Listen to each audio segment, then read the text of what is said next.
I wanted to tell a quick story because sometimes our days really suck, and then we run into some student that I hadn't seen in 14 years the other night, and he's still married to the girl he met in my classroom.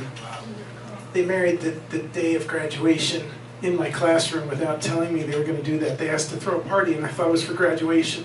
But they've been interns. He was 14, and he was on a flight from Bangladesh to come here with his mother and his father, and his sister would follow.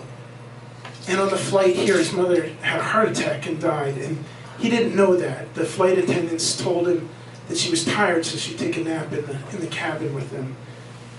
And they called ahead and told his uncle, and his uncle had to tell him when he got here. And then his dad said, well, I'm not going to America. I've got to find a new wife here in Bangladesh. So he was abandoned. And found out his uncle would lock him in the basement. He'd pay him $3 a day to work in the corner store that he owned. And he was really sad, and he spoke no English. And they brought him to me, and they said, you're a poetry teacher. Help this kid. And so he wrote these poems, and I still had them, 16 years later, because I met him when he was a little younger. And I started to pay him to work in my classroom.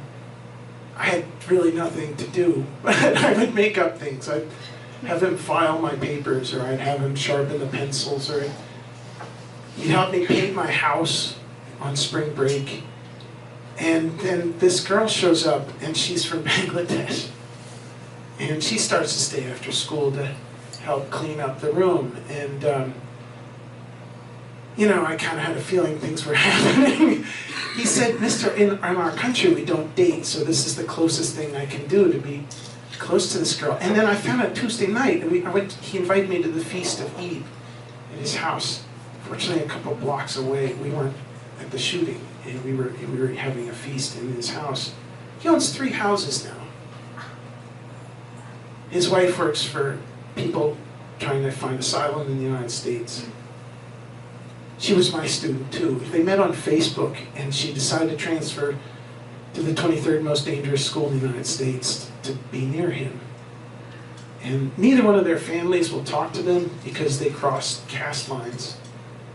But they now have 2 beautiful children, and they've been married for 14 years. And he said, when we have arguments, we just remember that, is it really worth it? He said, we've come all this way. Let's figure out a way to make this right before we go to sleep. And I think that's probably the most beautiful poem ever. But I'll read you one of the things he wrote. If I can find it. So, sorry. I know this is on my time, Bob. I'm going to read Nahid's Imagery Love Poem. Because the first poems were all too sad. I can't, they barely make sense. They're so sad and so broken in English. I kind of need these glasses. 9 months of teaching online. My girlfriend's face obsesses me. I love to see her face. When I see her eyes, I always see my face in her eyes. When I see her eyes, then I think she's trying to kiss me. When I see her ears, then I think she's trying to hear I love you from me. When I see her face look sad, then I think the whole world is sleeping or crying. When I see her face look happy, then I think the whole world is smiling.